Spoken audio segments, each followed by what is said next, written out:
আমি যদি কখনো তায়েফে যাই, বলবো মাটিকে ডেকে নবীজির খুন ঝরল কোথায়। বলে দাও তা আজ আমাকে, প্রতিশোধের দাবানল জ্বালাবো হেথা। আউযু বিল্লাহি মিনাশ শাইতানির রাজীম। বিসমিল্লাহির রাহমানির রাহিম। وآت ذا القربى حقه والمسكين وابن السبيل ولا تبذر تبذيرا إن المبذرين كانوا إخوان الشياطين وكان الشيطان لربه كفورا صدق الله مولانا العظيم الحمد لله ثم الحمد لله وأما بعد। সমস্ত প্রশংসা সে আল্লাহ রাব্বুল আলামিনের দরবারে, যেই মহান মালিক পবিত্র শাবান মাসের প্রথম জুমায় দুনিয়ার শত ব্যস্ততা উপেক্ষা করে আমাদেরকে তার ঘরে আসার এবং তার হুকুম পালন করবার সুযোগ এবং সৌভাগ্য দান করেছেন। আমরা সেই মহান মালিকের শাহী দরবারে অন্তরের অন্তঃস্থল থেকে হৃদয় নিংড়ানো আবেগ উচ্ছ্বসিত কণ্ঠে আমরা কালিমাত শুকর আদায় করছি, সকলে পড়ছি আলহামদুলিল্লাহ। লক্ষ কোটি দরুদ ও সালাম পেশ করছি বিশ্ব মানবতার মুক্তির দূত, সর্বকালের সর্বযুগের সর্বশ্রেষ্ঠ মহামানব নবিয়ুনা হাবিবুনা মুহাম্মাদুর রাসূলুল্লাহ সাল্লাল্লাহু আলাইহি ওয়াসাল্লামের প্রতি। সম্মানিত হাজিরিন, আমরা একটি গুরুত্বপূর্ণ মাস পিছনে ফেলে এসেছি, মাহে রজব। এই রজব মাসের একটি উল্লেখযোগ্য বিষয় ছিল আল্লাহ রসুল সাল্লাল্লাহু আলাইহি সাল্লামের মেরাজ, যেটা নিয়ে আমরা ধারাবাহিক আলোচনা করছিলাম। গত জুমায় আমরা আল্লাহ রাব্বুল আলামিন আল্লাহ রসুল সাল্লাল্লাহু আলাইহি সাল্লামকে মেরাজের মাধ্যমে যে 14টি মৌলিক কর্মসূচি দিয়েছেন, তার মধ্যে প্রথম 2টি বিষয় আমরা আলোচনা করেছিলাম। এক নম্বরে ছিল ইবাদত করতে হবে একমাত্র আল্লাহ। দ্বিতীয় নম্বরে যে কর্মসূচি ছিল সেটা হচ্ছে আল্লাহর ইবাদতের পরে, আল্লাহর দাসত্বের পরে, আল্লাহর গোলামির পরে পিতামাতার প্রতি ইহসান করতে হবে, পিতামাতার সঙ্গে ভালো আচরণ করতে হবে। এটা ছিল 2 নম্বরের কর্মসূচি। আজকে আমরা তারই ধারাবাহিকতায় 3য় নম্বর কর্মসূচি থেকে আলোচনা করব। আমি ভূমিকা না দিয়ে সরাসরি আলোচনার মধ্যে যেতে চাই। আল্লাহ রাব্বুল আলামিন 3 নম্বর যে কর্মসূচি আল্লাহ রসুলকে দিলেন মেরাজের মাধ্যমে, আল্লাহ তাআলা বললেন ওয়াআতি যাল কুরবা হাক্কাহু ওয়াল মিসকিন ওয়া ইবনাস সাবিল। এখানে 3টি হকদারের হকের বিষয়ে আল্লাহ তাআলা কথা বলেছেন। 1 নম্বর আল্লাহ তাআলা বলেছেন যাল কুরবা, নিকট আত্মীয়। আরেকটা বলেছেন ওয়াল মিসকিন, যারা মিসকিন তাদের হক। 3য় নম্বর আল্লাহ তাআলা বলেছেন ইবনাস সাবিল, অর্থাৎ মুসাফির। প্রিয় হাজিরিন, ইসলাম হচ্ছে মানব জীবনের সাথে সবচেয়ে বেশি সঙ্গতিপূর্ণ একটি ধর্ম। আমরা সাধারণত ইসলামকে ধর্ম বললেও ইসলাম শুধুমাত্র একটি ধর্ম নয়, এটা মানব জীবনের চূড়ান্ত সমাধান বলি।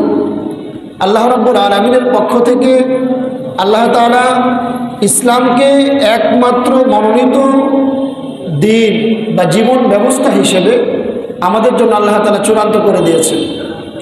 আল্লাহ তাআলার এই বক্তব্যের পরে, আল্লাহ তাআলার এই ঘোষণার পরে অন্য কোনো ব্যবস্থা, অন্য কোনো নীতিমালা, অন্য কোনো বিধান এটা আমাদেরকে মুক্তি দিতে পারবে না। আর যদি কেউ ইসলামকে বাদ দিয়ে অন্য কোনো মত, অন্য কোনো পথ, অন্য কোনো বিধান এটা দিয়ে যদি সে তার জীবনের সফলতা আনার চেষ্টা করে বা পরকালীন মুক্তির কথা চিন্তা করে, আল্লাহ তাআলা বলেছেন ওয়ামাই ইয়াবতাগি গায়রাল ইসলাম দীন ফালা ইউকবালা মিনহু ওয়া হুয়া ফিল আখিরাতি মিনাল খাসিরিন। আল্লাহ তাআলা বলেছেন ইসলাম ছাড়া অন্য কোনো মত, অন্য কোনো পথ, অন্য কোনো পন্থা, অন্য কোনো বিধান এগুলিতে যদি কেউ তার জীবনের সফলতা খুঁজতে চায়, সমাধান খুঁজতে চায়, তাহলে এটা আল্লাহ তার কাছ থেকে কবুল করা হবে না। ফালাই ইউকবালা মিনহু, এখানে ইউকবালা শব্দটা হলো মুজারের সিগা, আর মুজারের আগে যদি লাং শব্দটা আসে এটার অর্থ হয় কখনোই হবে না, অর্থাৎ তার কাছ থেকে এগুলি কখনোই গ্রহণ করা হবে না। এটা তো দুনিয়ায় তার কোনো আমল কবুল হবে না। আল্লাহ তাআলা বলেন ওয়া হুয়া ফিল আখিরাতি মিনাল খাসিরিন, এবং আখিরাতে চূড়ান্তভাবে সে ক্ষতিগ্রস্ত হবে। তাহলে প্রিয় হাজিরিন, ইসলাম এমন একটা ধর্ম, এমন একটা জীবন ব্যবস্থা যেটা সবথেকে জীবনের সাথে সবথেকে বেশি সঙ্গতিপূর্ণ। দেখেন, পৃথিবীতে যতগুলি ধর্ম বর্তমান আছে প্রত্যেকটা ধর্মই অসহায়ের প্রতি করুণার কথা বলা হয়েছে, অসহায়কে সহযোগিতার কথা বলা হয়েছে, কিন্তু ইসলাম শুধুমাত্র সহযোগিতা করতে হবে, সহযোগিতা করা দরকার, প্রয়োজন, এখানেই ইসলাম থেমে যায়নি। ইসলাম তথা আল্লাহ এবং আল্লাহর রসুল, আল্লাহর পক্ষ থেকে এটাকে বাধ্যতামূলক করে দেওয়া হয়েছে যে যারা স্বাবলম্বী আছে, যারা ধনী শ্রেণী আছে, তারা অসহায়দেরকে সহযোগিতা করবে, এটা তাদের জন্য ফরজ। রব্বুল আলামিন বলছেন ওয়াফি আমওয়ালিহিম হাক্কুল লিসাইলি ওয়াল মাহরুম, তোমরা যারা ধন সম্পদশালী, তোমরা যারা ধনী শ্রেণী, তোমাদের এই সম্পদের মধ্যে সাইলদের, অসহায়দের, গরিব মিসকিনদের একটা হক আমি আল্লাহ নির্দিষ্ট করে দিয়েছি। সুবহানাল্লাহ। তাহলে এই আয়াতের মাধ্যমে, এই বক্তব্যের মাধ্যমে ইসলাম শুধু সহযোগিতা করতে হবে, সহযোগিতা করা দরকার, এই ধরনের ভালো ভালো কথাই শুধু ইসলাম বলে নাই। এই বক্তব্যের মাধ্যমে ইসলাম আমাদের ধনী শ্রেণীদের উপরে গরিবদেরকে সহযোগিতা করা এটা বাধ্যতামূলক করে দিয়েছে। সুতরাং এই আয়াতের অনুকূলে আল্লাহ রাব্বুল আলামিন বললেন যে ওয়াতিজাল কুরবা হাক্কাহু, হে নবী, আপনার প্রতি যাদের হক রয়েছে, আপনার নিকট আত্মীয়, মিসকিন, পথের যারা মুসাফির, তাদের হকগুলি আপনি বুঝিয়ে দেন। প্রিয় হাজরিন, আজকে বাস্তবতার দিকে তাকালে দেখা যায় আমাদের নিকট আত্মীয় যারা, আত্মীয় বলতে আমরা যাদেরকে বুঝি, আত্মীয়তার সম্পর্ক কয়েকভাবে হয়। এক নম্বরে আত্মীয়তার সম্পর্ক হয় ওয়ারিসের মাধ্যমে, ওয়ারিস সূত্রে। এই ওয়ারিস সূত্রে যারা আত্মীয় তারা কিন্তু একটা মিরাস সম্পদের অধিকারী, সম্পদের একটা অংশ তারা পায়। তো এই ক্ষেত্রে আজকে আমাদের বাস্তবতার দিকে তাকালে দেখা যায় যে এমন অনেক নামাজি আছেন, এমন অনেক হাজি আছেন, অনেক ভালো ভালো কাজ করেন, অনেকবার জীবনে হজ করেছেন, একাধিকবার নামাজ 5 ওয়াক্ত আদায় করেন, কিন্তু বোনের সম্পদ, বাবা মারা গেছে 20 বছর হয়ে গেছে, কিন্তু বোনের যেই হক, বোনের যেই সম্পদ, ভাই হিসেবে তাকে যেটা বুঝিয়ে দেওয়ার কথা এটা তিনি এখনো দেন নাই। দেন তো নাই, বরং বোন যদি কখনো কোনোভাবে এটার দাবি করে তাকে নানানভাবে এটা থেকে বয়কট করার জন্য, এটা থেকে মাহরুম করার জন্য নানান ধরনের সলসাতুরি করা হয়, নানান ধরনের ফন্দি ফিকির করা হয় যেন তাকে এটা থেকে বঞ্চিত করা যায়, এটা তাকে না দিয়ে পারা যায়। আল্লাহ রসুল সাল্লাল্লাহু আলাইহি ওয়াসাল্লামের স্পষ্ট হাদিস, আল্লাহ রসুল বলেন মান কাতাআ মিরাসা ওয়ারাসাতিহি কাতাআল্লাহু মিরাসাতাহু মিনাল জান্নাহ, দুনিয়ায় যে ব্যক্তি মিরাসের অধিকার, সম্পদের অধিকার থেকে যার মিরাসকে কর্তন করবে, কিয়ামতের ময়দানে আল্লাহ রাব্বুল আলামিন তার জান্নাতের অধিকারকে আল্লাহ তাআলা কর্তন করে দিবে। নাউযুবিল্লাহি মিন যালিক। কত বড় কথা চিন্তা করেন, দুনিয়ায় আপনি সামান্য সম্পদ নিজে ভোগ করার জন্য আপনার বোনকে দিলেন না, আপনার ভাইকে দিলেন না, আপনার আরো অংশীদার যারা তাদেরকে আপনি দিলেন না। দুনিয়ার সাময়িক জীবনে আপনি একটু ভোগ করবেন, এমনও হতে পারে এটা আপনি ভোগ নাও করতে পারেন, সেই নসিব আপনার নাও হতে পারে। কারণ আমাদের কার কখন মৃত্যু হবে এটা আমরা কেউ বলতে পারি না। তাহলে এই সামান্য সময়ের সামান্য ক্ষণস্থায়ী সুখের জন্য আল্লাহ রাব্বুল আলামিনের সেই চিরস্থায়ী জান্নাত, যে জান্নাতে জীবনের শুরু আছে কিন্তু কোনো শেষ নাই, তাহলে সে জায়গা থেকে যদি আল্লাহ তাআলা আমাদের অংশকে কেটে দেন, আর আল্লাহ যদি কাটেন, এই অংশ আমাদেরকে ফিরিয়ে দিতে পারবে আর এমন কোনো সত্তা কি আছে? কেউ নাই। তাহলে প্রিয় উপস্থিতি, আমাদের উচিত আমাদের প্রতি যার যে অধিকার আছে, যার যে হক আছে, এই হকগুলি তাদেরকে বুঝিয়ে দেওয়া। এই হক এটা বিনষ্ট করা উচিত নয়। আল্লাহ রাব্বুল আলামিন এই হকের ব্যাপারে আল্লাহ রাসূল সাল্লাল্লাহু আলাইহি ওয়াসাল্লাম অন্যত্র বলেছেন, লা ইয়াদখুলুল জান্নাতা কাতিউন, যারা এই আত্মীয়তার সম্পর্ক কর্তনকারী, বিনষ্টকারী, এরা কখনো আল্লাহর জান্নাতে প্রবেশ করতে পারবে না। আত্মীয়তার সম্পর্কটা এটা আল্লাহর আরশের সঙ্গে দণ্ডায়মান, ঝুলন্ত। আল্লাহ রাব্বুল আলামিন বলেছেন, আত্মীয়তাকে যখন তিনি লটকালেন আরশের সঙ্গে, আল্লাহ তাআলা আরশকে জিজ্ঞাসা করলেন, এই রেহেমকে জিজ্ঞাসা করলেন যে তুমি কি করলে তোমার জন্য তুমি খুশি হও? রেহেম কোনো জবাব দিল না। আল্লাহ তাআলা তখন বললেন যে তোমার সঙ্গে যে আত্মীয়তা রাখবে, যে সম্পর্ক রাখবে, আমি আল্লাহর সঙ্গে সম্পর্ক রাখবো। তোমার সঙ্গে যে সম্পর্ক নষ্ট করবে, তোমাকে যে অস্বীকার করবে, তোমাকে যে কর্তন করবে, তোমাকে যে বিনষ্ট করবে, আমি আল্লাহ তার সঙ্গে সম্পর্ক নষ্ট করে দেব। প্রিয় হাজিরিন, এই জন্য আল্লাহ রাসূল সাল্লাল্লাহু আলাইহি ওয়াসাল্লামকে মেরাজের মাধ্যমে 3 নম্বরে যে কর্মসূচিটা দেওয়া হয়েছে সেটা হলো এই হকদারের হককে ফিরিয়ে দিতে হবে। আপনি এমন অনেক হাজী সাহেব আছেন, হজ করতে যায়, যাওয়ার সময় ছেলেদের নামে সম্পদগুলি লিখে দেয়, আর মেয়েকে ডেকে আড়ালে নিয়ে মাথায় হাত বুলায় বলে, মা আমার সম্পদগুলি তোর ভাইদের নামে লিখে দিছি, তোর জন্য আমি কাবার গেলাপ ধরে দোয়া করব, আল্লাহ তোকে অনেক ভালো রাখবে। এরকম হাজি, এরকম বাবা আমাদের সমাজে আছে না নাই? বহুত আছে। আর এক শ্রেণীর বাবা আপনি সমাজে খুঁজবেন, মেয়েকে কোনো রকম বিয়ে দিছে, জামাইয়ের বাড়িতে পার করছে, মনে করে মেয়ের আর কোনো হক বাবার বাড়িতে নাই। তারা মনে করে যে মেয়ে তো বিয়ে শাদী দিয়ে দিছে, এখন আর মেয়ের হক কি? আস্তাগফিরুল্লাহিল আযীম। এটা আল্লাহ রাব্বুল আলামিন যেটা চূড়ান্ত করে দিলেন, আপনার সম্পদের মধ্যে আল্লাহ তাআলা নির্দিষ্ট করে দিয়েছেন ছেলে কতটুকু পাবে, মেয়ে কতটুকু পাবে। আপনি ছেলেরটা ছেলেকে দিলেন, মেয়েরটাকে আপনি দিলেন না, তাকে বঞ্চিত করলেন। এই হক নষ্ট করার অধিকার আপনাকে দেওয়া হয় না। সুতরাং আপনি এরপরে যত ইবাদত করেন, আপনি আল্লাহর একটা হুকুম মানলেন না, আপনি নামাজ পড়লেন না, রোজা রাখলেন না, আপনি অন্য কোনো আল্লাহর একটা ফরজ হুকুম মানলেন না, এটা সরাসরি আল্লাহর সাথে সম্পর্কিত। আপনি যদি খালিস দিলে তওবা করেন, আল্লাহ মাফ করলেও করে দিতে পারেন। কিন্তু এই যে আপনি যে হকদারের হককে নষ্ট করলেন, আপনার বয়স যত বছর আপনি হজ ততবার করেন, আপনি যতবার যত ইবাদত বন্দেগী করেন, যত নেক আমল করেন, যতক্ষণ পর্যন্ত আপনি হকদারের হককে বুঝিয়ে না দিবেন, একটা আমলও আপনার আল্লাহর দরবারে কবুল হবে না।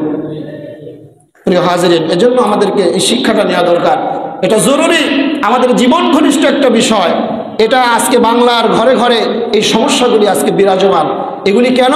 কারণ আমরা তো ইসলাম মানি না, ইসলামের কাছেও আমরা যাই না। আমরা শুধু নামাজ, রোজা, হজ, যাকাতের মধ্যে ইসলামকে সীমাবদ্ধ করে ফেলেছি।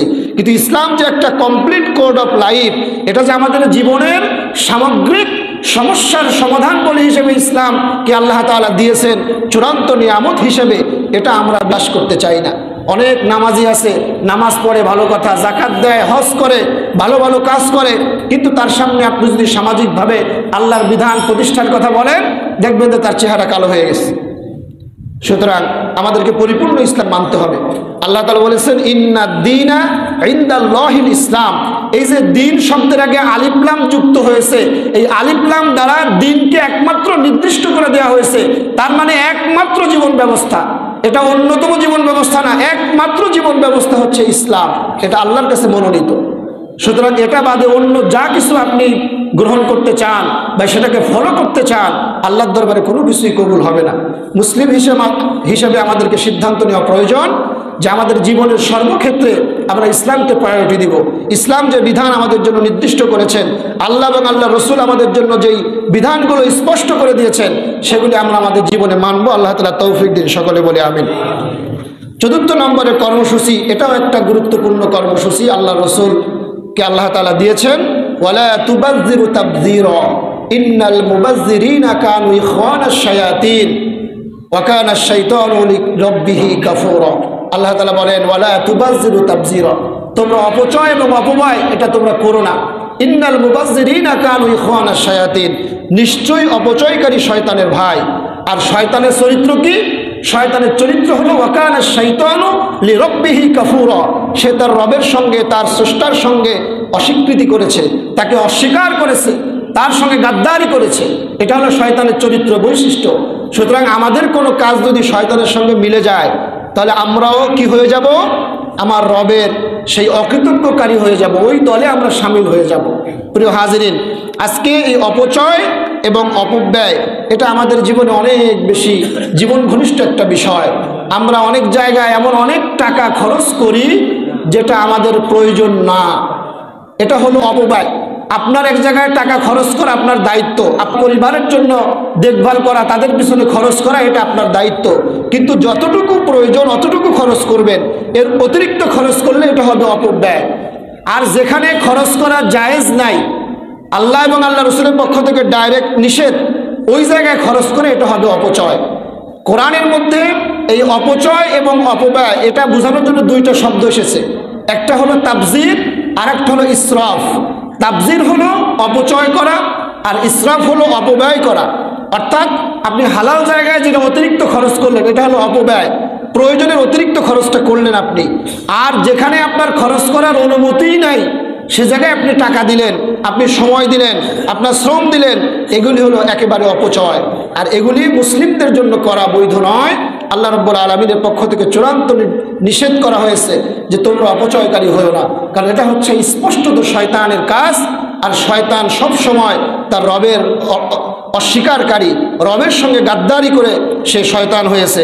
সুতরাং প্রিয় ভাইরা, এখানে আল্লাহ রসুল সাল্লাল্লাহু আলাইহি ওয়াসাল্লাম একটা হাদিসের মাধ্যমে আমাদেরকে চূড়ান্ত শিক্ষা দিয়েছেন।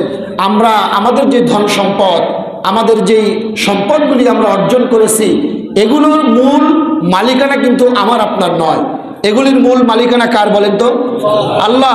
এটা অল্প সময়ের জন্য আল্লাহ আমাদেরকে জিম্মাদারি দিয়েছেন, এটা ভোগ দখলকারী হিসেবে আমরা কিছুদিনের জন্য এটার জিম্মাদারি মাত্র। তো এখানে জিম্মাদারি দেওয়ার পরে আমরা যারা মুমিন তারা কিন্তু আল্লাহর সাথে আমাদের একটা চুক্তি হয়েছে। চুক্তিটা কি? আল্লাহ বলেছেন, ইন্নাল্লাহা ইশতারা মিনাল মুমিনিনা আনফুসাহুম ওয়া আমওয়ালাহুম বিআন্না লাহুমুল জান্নাহ। আল্লাহ তাআলা বলেছেন সূরা তাওবার 111 নম্বর আয়াতে যে নিশ্চয়ই আমি মুমিনদের থেকে তাদের জান এবং মালকে ক্রয় করে নিয়েছি, কিনে নিয়েছি, বিআন্না লাহুমুল জান্নাহ, এর বিনিময়ে আমি আল্লাহ তাদেরকে জান্নাত দেব। সুবহানাল্লাহ। প্রিয় হাজিরিন, তাহলে আল্লাহর দেওয়া জান, আল্লাহর দেওয়া মাল, এটা দুটোই মালিকানা মূলত আল্লাহর, কিন্তু আল্লাহ আবার আমাদের থেকে এগুলো কিনলেন। তাহলে আসলে আল্লাহ কিনলেনটা কি? আল্লাহ যেটা কিনলেন সেটা হলো আমাদের ইচ্ছা, আমাদের মর্জি, আমাদের সামর্থ্য, আমাদের সদিচ্ছা। অর্থাৎ এই যে টাকা, এটা আমি খরচ করব, এটা যেখানে সেখানে আমি খরচ করতে পারবো না। আমার এই সম্পদ আমি যে কোনো জায়গায় দিয়ে দিতে পারবো না। আমার শ্রম, আমার সময়কে, আমার জানকে আমি যে কোনো জায়গায় নিবেদিত করে দেব একেবারে দুনিয়ার কোনো স্বার্থ লাভের জন্য, দুনিয়ার মসনদ পাওয়ার জন্য, দুনিয়ার কোনো কিছু পাওয়ার আশায়। এগুলি করার সুযোগ কোনো মুমিন বান্দাকে আল্লাহ তাআলা দেন নাই, কারণ এগুলির মালিক হচ্ছেন আল্লাহ। আপনি যখন কোনো জিনিস কারো কাছে বিক্রি করেন তখন ওইটার বৈধ মালিকানার আপনার আমার হাতে থাকে না। এটা যিনি কিনেছেন এটার বৈধ মালিক তিনি। সুতরাং আপনি সেই জিনিস যদি পরবর্তীতে ব্যবহার করতে চান, খরচ করতে চান, অবশ্যই সেই প্রকৃত মালিকের ইচ্ছা অনুযায়ী আপনাকে ব্যবহার করতে হবে, খরচ করতে হবে। এখন আমরা যারা মুমিন, আমাদের জানমাল এটার মূল মালিকানা আল্লাহ। এটা সাময়িক সময় আল্লাহ আমাদেরকে জিম্মাদারি দিয়েছেন। এখন এটা দিয়ে আমরা খরচ করতে চাই, আমরা এটা আর কোনো জায়গায় কোনো কাজে লাগাতে চাই, তাহলে এটা কার ইচ্ছা মাফিক হতে হবে বলেন তো? আল্লাহ। সুতরাং এই যে আয় ব্যয়, এগুলির হিসাবও আমাদেরকে কিয়ামতের ময়দানে আল্লাহর কাছে দিতে হবে। আল্লাহ রাসূল সাল্লাল্লাহু আলাইহি ওয়াসাল্লাম বলেন, কিয়ামতের ময়দানে বনি আদম 5টা প্রশ্নের জবাব না দিয়ে কোনো বনি আদম সামনে এক কদম বাড়তে পারবে না। 1 নম্বরে প্রশ্ন থাকবে, বান্দা আমি তোমাকে একটা হায়াত দিয়েছিলাম, একটা জীবন আমি তোমাকে দিয়েছিলাম, ওই জীবনটা তুমি কোন কাজে ব্যয় করে এসেছো আমাকে একটু বলো। 2 নম্বরে প্রশ্নটা করবেন আল্লাহ রাব্বুল আলামিন, তোমার এই সামগ্রিক জীবনের মধ্যে একটা উল্লেখযোগ্য সময় ছিল যৌবনকাল, যেই যৌবনকালটা একজন মানুষের জীবনে সবথেকে টার্নিং পয়েন্ট। যৌবনকালটা এমন একটা সময়, এই সময়ে মানুষের দুনিয়ার প্রতি আকর্ষণটা সব থেকে বেশি থাকে। দুনিয়ার কোনো কিছু পাওয়ার আশা, কোনো কিছু লাভের আশা, কোনো কিছু জয় করার যে একটা নেশা মানুষের মধ্যে কাজ করে, এটা যৌবন বয়সে বেশি কাজ করে। ওই যৌবন কালটা তুমি কিভাবে ব্যয় করেছো আমাকে বল। 3 নম্বর এবং 4 নম্বরে প্রশ্ন, দুইটা হবে আয় ব্যয় সংক্রান্ত। বান্দা তুমি যে সম্পদগুলি দুনিয়া অর্জন করেছো, যেই টাকা পয়সা তুমি কামাই করেছো, এগুলি তুমি কিভাবে অর্জন করেছো, সোর্স অফ ইনকাম কি, তুমি কোন সোর্স থেকে এগুলি অর্জন করেছো। 4 নম্বরে প্রশ্ন আল্লাহ তাআলা করবেন, বান্দা তুমি যেই সম্পদগুলি টাকা পয়সাগুলি তুমি অর্জন করেছো, এগুলি তুমি কোন কোন কাজে ব্যয় করেছো, সেটা কি আমার সন্তুষ্টির পথ নাকি তোমার নিজের মন মতো, তোমার নিজের মন মর্জি মাফিক তুমি তোমার সম্পদগুলো খরচ করেছো। 5 নম্বর আল্লাহ রাব্বুল আলামিন প্রশ্ন করবেন, বান্দা তুমি দুনিয়ায় যতটুকু ইলম অর্জন করেছো, যতটুকু জ্ঞান তুমি অর্জন করেছো, যতটুকু যে বিষয় জেনেছো, তার উপরে কতটুকু তুমি আমল করতে পেরেছো। এই 5টা প্রশ্নের জবাব কিয়ামতের দিন প্রত্যেকটা মানুষকে আল্লাহর সামনে দিতে হবে। এই 5টা প্রশ্নের জবাব না দিয়ে একজন বনি আদমও সামনে বাড়াতে পারবে না। প্রিয় হাজিরিন, তাহলে অপচয় করা, নিজের মন মাফিক যেখানে ইচ্ছা সেখানে খরচ করা, এটা কোনো সুযোগ আল্লাহ তাআলা মুমিনদেরকে দেন নাই। আমাদেরকে এখানে রেস্ট্রিকশন আল্লাহ তাআলা দিয়েছেন। আমরা আল্লাহ যেখানে চান সেখানে টাকা খরচ করতে পারবো, আল্লাহ যেখানে চান না, আল্লাহ রসুল যে কাজে সন্তুষ্ট নয়, সে জায়গায় একটা টাকা খরচ করার অনুমতি ইসলাম আমাকে আপনাকে দেয় নাই।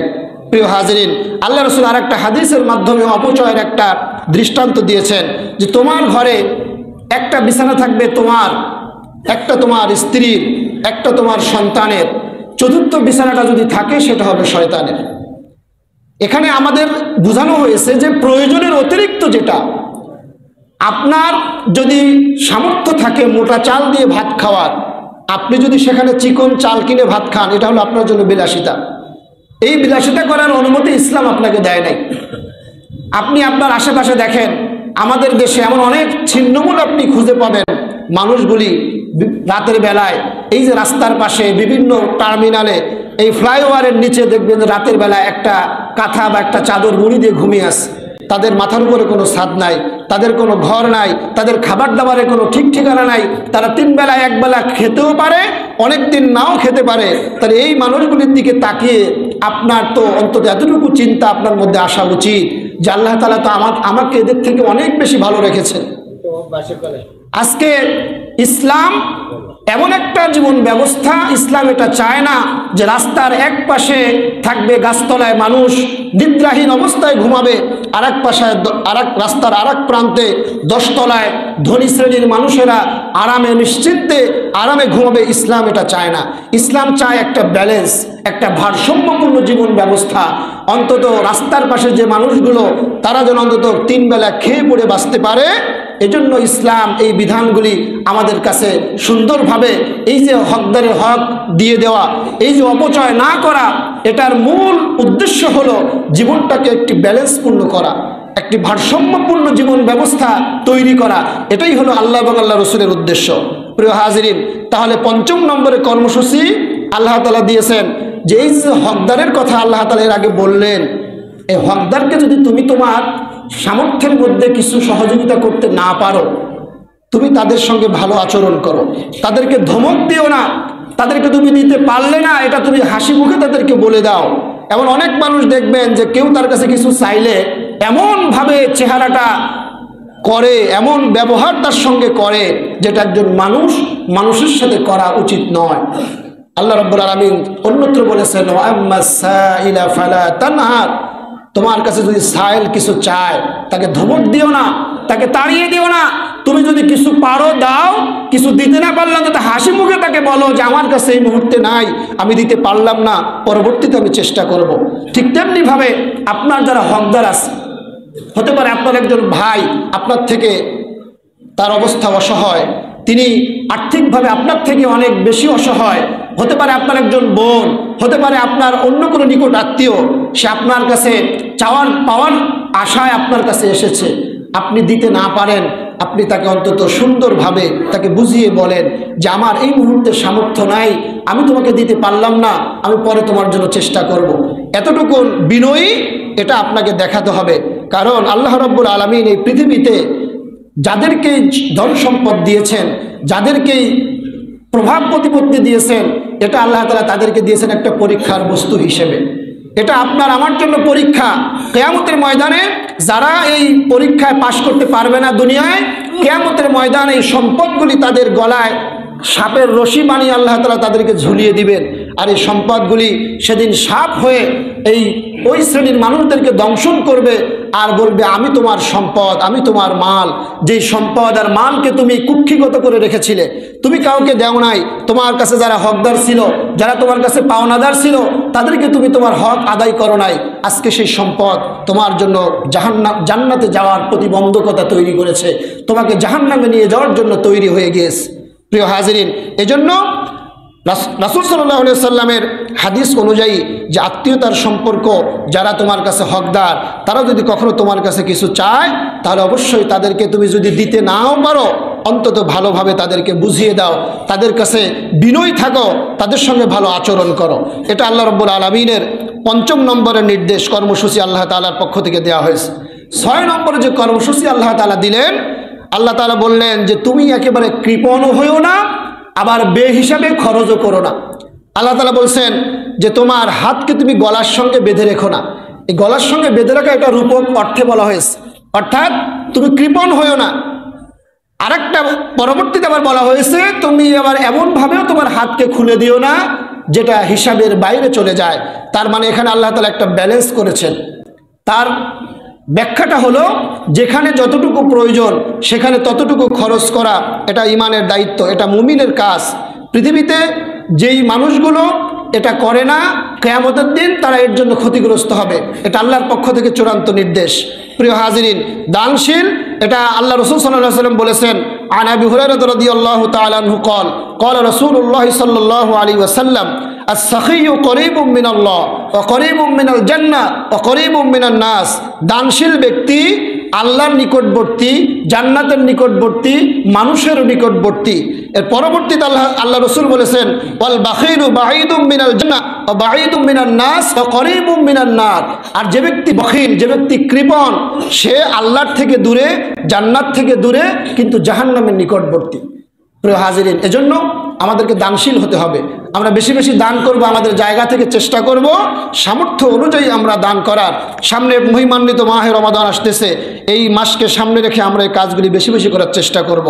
৭ নম্বরে কর্মসূচি আল্লাহ তাআলা দিয়েছেন ওয়ালা তাকতুলু আওলাদাকুম খাশিয়াতা ইমলাক। তোমরা দারিদ্রতার আশঙ্কায় তোমাদের সন্তানগুলিকে হত্যা করো না। প্রিয় হাজিরিন, এটা আমাদের সমাজে একটা দুরারোগ্য ব্যাধির মতো আছে।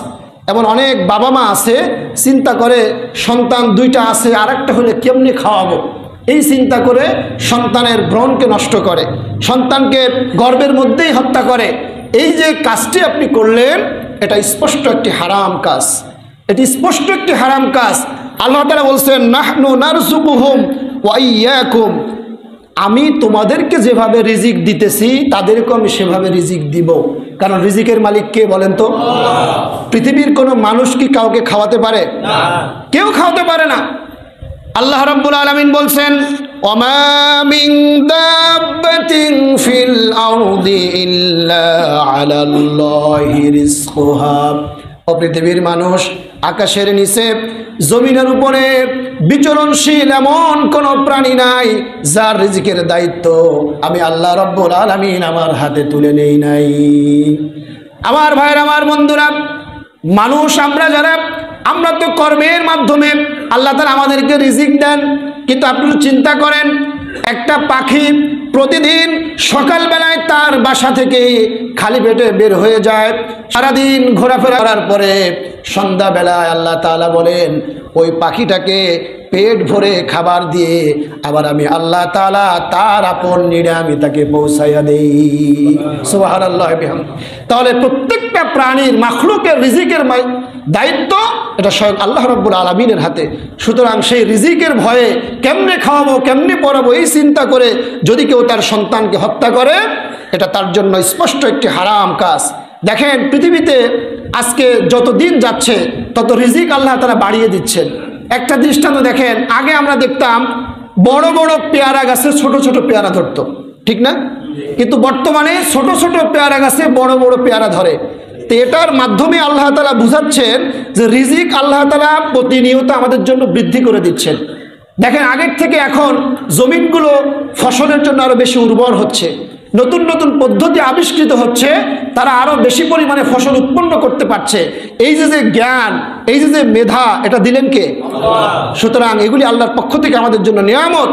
এগুলিকে কাজে লাগিয়ে আমাদেরকে আল্লাহর সন্তুষ্টি অর্জন করতে হবে, আল্লাহর নিয়ামতের শুকরিয়া আদায় করতে হবে। আর এটা আমাদেরকে মনে প্রাণে বিশ্বাস করতে হবে, ইন্নাল্লাহা হুয়ার রাজ্জাকু যুল কুওয়াতিল মাতিন। নিশ্চয়ই এই সমস্ত প্রাণীর মাখলুকাত রিজিকের ভার দায়ভার একমাত্র আল্লাহ রাব্বুল আলামিনের হাতে। তিনি ছাড়া আর কেউ আমাদেরকে রিজিক দিতে পারেন না। সুতরাং পৃথিবীর অন্য কারো প্রতি, অন্য কোনো জিনিসের প্রতি এই ধরনের নির্ভরতা, এই ধরনের চিন্তা চেতনা যেন আমাদের মধ্যে না আসে। আর সন্তান লালন পালন করার ক্ষেত্রে পিতামাতা হিসেবে আমাদেরকে আরও দায়িত্ববান হওয়া প্রয়োজন। আপনারা জানেন এই যে গত কয়েকদিনে আমাদের বাংলাদেশে একটা খবর ভাইরাল হয়েছে।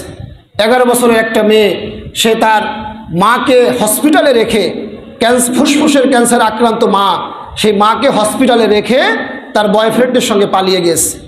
আস্তাগফিরুল্লাহিল আযীম। এই দৃশ্য আমরা এখন দেখছি, আমাদের সামাজিক অবস্থা অবক্ষয়টা কোন পর্যায়ে গিয়ে ঠেকেছে। এজন্য শুধু ওই মেয়েকে দায়ী করলে হবে না। এজন্য পিতামাতা হিসেবে যারা আমরা পিতামাতা আছি, আমাদেরও দায়বদ্ধতা রয়েছে। আপনি শুধু সন্তানের ভবিষ্যতের জন্য টাকা পয়সা ইনকাম করায় ব্যস্ত আছেন, কিন্তু যেই সন্তানের ভবিষ্যৎ উজ্জ্বল করবার জন্য আপনি এই যে দিনরাত পরিশ্রম করছেন, সেই সন্তানের বর্তমান অবস্থা সম্পর্কে আপনি ওয়াকিফাল নয়। আপনি জানেন না আপনার সন্তান কার সঙ্গে মিশে, কার সঙ্গে ঘোরাফেরা করে, তার পড়ার টেবিলে কি কি ধরনের বই পাওয়া যায়, সে কতটুকু সময় মোবাইল ব্যবহার করে, মোবাইলে সে কোন কোন কন্টেন্টগুলো বেশি দেখে। এগুলি আপনার বাবা মা হিসেবে এটা আপনার জানা দায়িত্ব, আপনার কর্তব্য। শুধু অর্থনৈতিক চাহিদাগুলো মেটানোই একজন পিতার দায়িত্ব নয়, একজন মায়ের দায়িত্ব নয়। একটা সন্তানের সামগ্রিক বিষয়গুলো দেখভাল করা প্রত্যেকটা পিতামাতার উপর এটা কর্তব্য এবং দায়িত্ব। আজকে আমরা এটা পরিপূর্ণভাবে পারফেক্টভাবে করতে পারছি না বিধায় আমাদের অনেক ক্ষেত্রে আমাদের সন্তানগুলো বিপদগামী হয়ে যাচ্ছে। আর এই যে টিনেজার যে সন্তানগুলো, আজকে তারা বিভিন্ন অপসংস্কৃতির ধোকায় পড়ে, অপসংস্কৃতির ফাঁদে পা দিয়ে তারা তাদের চরিত্রগুলিকে নষ্ট করে ফেলছে। এজন্য আমাদেরকে পিতামাতা হিসেবে আমাদেরকে দায়বদ্ধতা রয়েছে। এবং যারা সামাজিকভাবে আমরা সামাজিক নেতৃত্ব দেই, সামাজিকভাবে তাদেরও দায়বদ্ধতা এখানে রয়েছে। কারণ সমাজটা যদি ভালো না হয়, সমাজ যদি অপসংস্কৃতির করাল গ্রাসে নিমজ্জিত হয়, শুধু আপনার সন্তানই নষ্ট হবে না, গোটা সমাজটাই একটা কলুষিত সমাজ হিসেবে রূপান্তরিত হবে।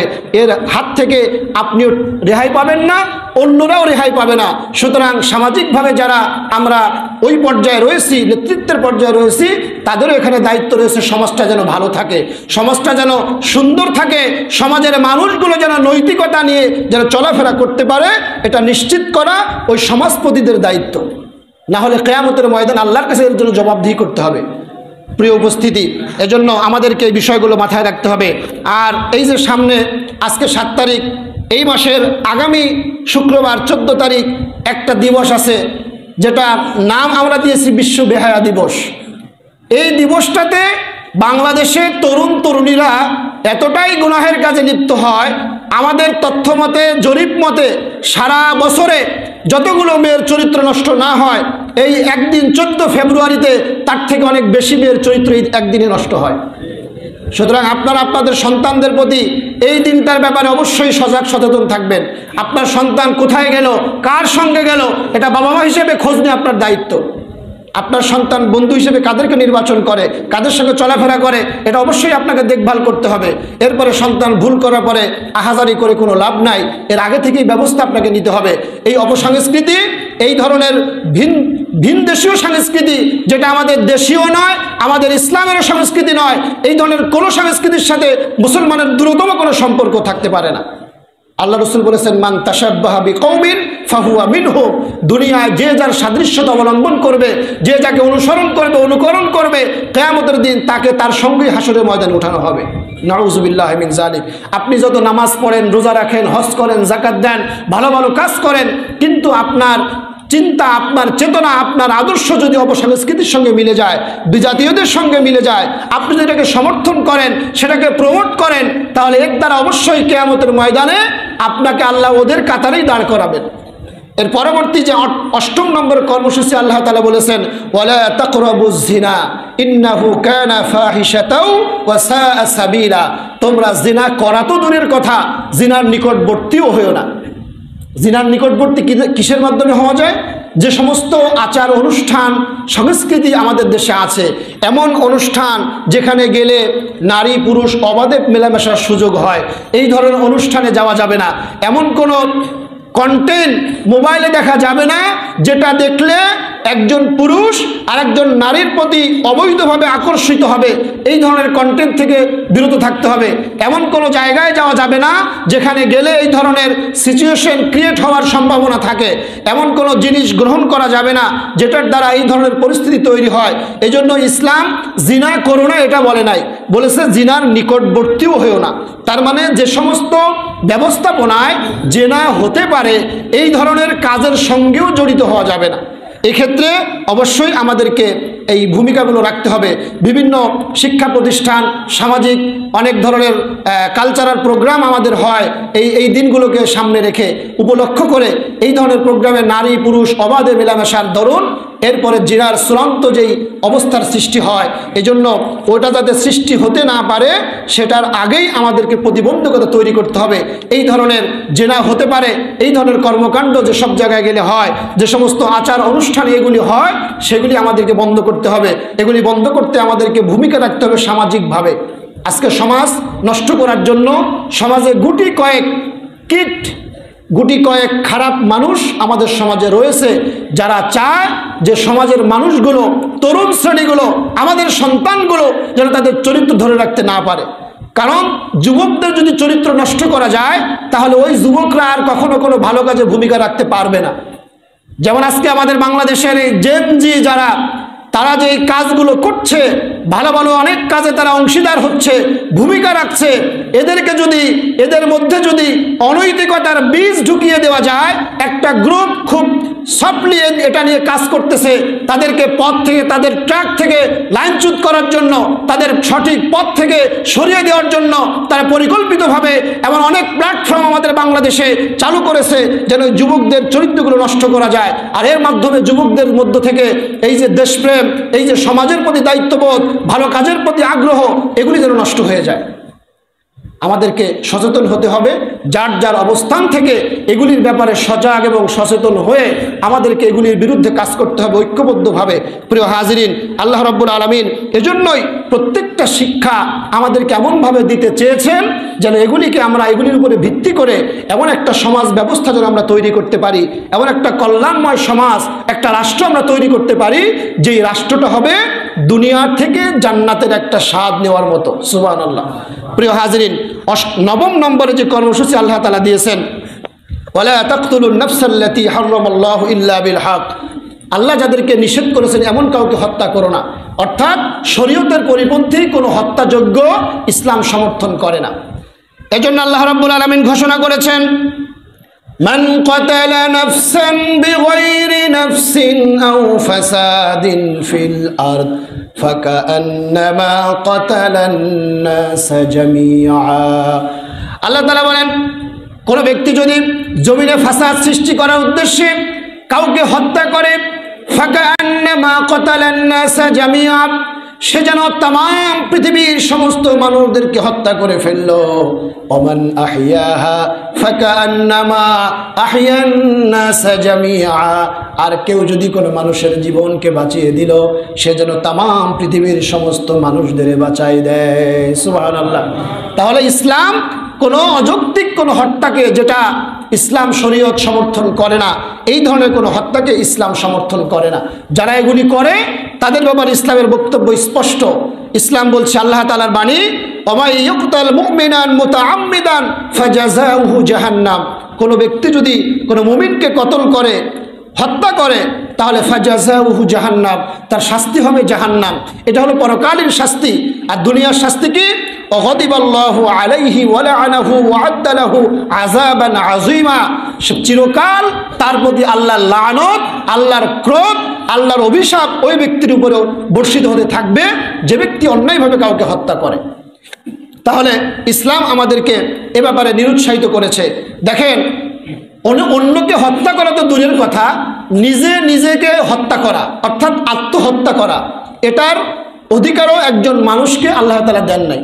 কারণ এর আগে আমরা বলেছি যে আমাদের জান এবং মাল, এটার মূল মালিকানা কার? আল্লাহর।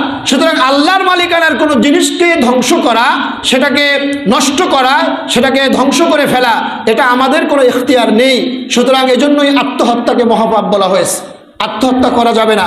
এজন্যই আমরা অসুস্থ হলে আমাদেরকে চিকিৎসা নিতে বলা হয়েছে, কারণ আমাদের প্রতি আমাদের শরীরের একটা হক রয়েছে, একটা অধিকার রয়েছে। এজন্যই ইসলাম আমাদেরকে বিধানগুলো দিয়েছে। 10 নম্বরে কর্মসূচি আল্লাহ তাআলা বলেছেন যে তোমাদের মধ্যে যারা ইয়াতিমদের দেখভাল যারা করো, তারা তাদের সম্পদকে অবৈধভাবে কখনো গ্রাস করো না, তাদের সম্পদের কাছে অবৈধভাবে যেও না, তাদের সম্পদকে ভক্ষণ করো না, তোমাদের সম্পদের সাথে তাদের সম্পদ মিলিয়ে তোমরা খেয়ে ফেলো না। এটা একটা বড় ধরনের গর্হিত কাজ। এটার বিনিময়ে কিয়ামতের দিন তার জাহান্নামকে, তার পেটকে জাহান্নামের আগুন দিয়ে আল্লাহ তাআলা পরিপূর্ণ করে দিবেন। নাউজুবিল্লাহ। 11 নম্বর কর্মসূচি আল্লাহ তাআলা দিয়েছেন ওয়াদা পূরণ করা। ওয়াদা পূরণ করা এটা মুমিনের একটা অন্যতম বৈশিষ্ট্য, এবং ওয়াদা খেলাপকারী হচ্ছে মুনাফিকের একটা অন্যতম আলামত। আল্লাহ রাসূল বলেছেন, আবু হুরায়রা রাদিয়াল্লাহু তাআলা আনহু ক্বালা রাসূলুল্লাহ সাল্লাল্লাহু আলাইহি ওয়াসাল্লাম আয়াতুল মুনাফিকি সালাসুন ইযা হাদাসা কাযাবা ওয়া ইযা ওয়াদা আখলাফা ওয়া ইযা তুমিনা খানা। মুনাফিক হচ্ছে ওই ব্যক্তি যার মধ্যে 3টি নিদর্শন পাওয়া যাবে। সে যখন কথা বলে মিথ্যা কথা বলে, সে যখন ওয়াদা করে ওয়াদা খেলাপ করে, সে যখন কারো সম্পদ তার কাছে আমানত রাখা হয়, আমানতকে বিনষ্ট করে ফেলে। এটার ব্যাখ্যা অন্যদিন আমরা দিব। তাহলে এই ওয়াদা অবশ্যই আমাদেরকে মুমিন হিসেবে পূরণ করতে হবে। প্রিয় হাজিরিন, 12 নম্বরে কর্মসূচি আল্লাহ তাআলা দিয়েছেন, তোমরা যখন মানুষকে কোনো কিছু দিবে সঠিকভাবে পরিমাপ করে দাও। অর্থাৎ যদি পরিমাপ তুমি কোনো পাত্রতে দাও, পাত্র ভরে দাও। আর যারা এটা করে না, যারা এই পরিমাপের মধ্যে গড়মির করে, আল্লাহ তাদের সম্পর্কে বলেছেন ওয়াইলুল লিল মুতাফফিফিন, যারা ওজনে কম দেয় তাদের জন্য ধ্বংস। তারা কি করে? তারা যখন মানুষের কাছ থেকে আনে তারা বেশি করে আনে, কিন্তু যখন মানুষকে দেয়, দেওয়ার সময় তারা কম দেয়। এই ধরনের কাজ এটা কখনোই করা যাবে না। প্রিয় হাজিরিন, এগুলি করলে আল্লাহ রাব্বুল আলামিনের কাছে আমাদেরকে ধিক্কৃত হতে হবে। কিয়ামতের দিন আল্লাহ রাব্বুল আলামিনের কাছে এজন্য আমাদেরকে কঠিন জাহান্নামের শাস্তি ভোগ করতে হবে। 13 নম্বর কর্মসূচি, যে বিষয়ে আমাদের জ্ঞান নেই সে বিষয়ে আমাদেরকে চুপ থাকতে হবে। অনুমানে, ধারণার উপরে ভিত্তি করে কোনো কথা বলা যাবে না, এটা মুমিনের কাজ নয়। আমরা অনেক ক্ষেত্রে দেখা যায় অনুমান করে এমন অনেক কথা বলে ফেলি যেই কথার উপরে ভিত্তি করে সমাজের মধ্যে বিশৃঙ্খলা তৈরি হয়, সমাজের মধ্যে নানান ধরনের বিশৃঙ্খল পরিবেশ তৈরি হয়। এজন্য মুমিন কখনো অনুমান নির্ভর কথা বলবে না। মুমিন কথা বলবে দালিলিক কথা, দলিলের ভিত্তিতে কথা, যেটা আল্লাহ এবং আল্লাহর রাসূল আমাদেরকে শিক্ষা দিয়েছেন।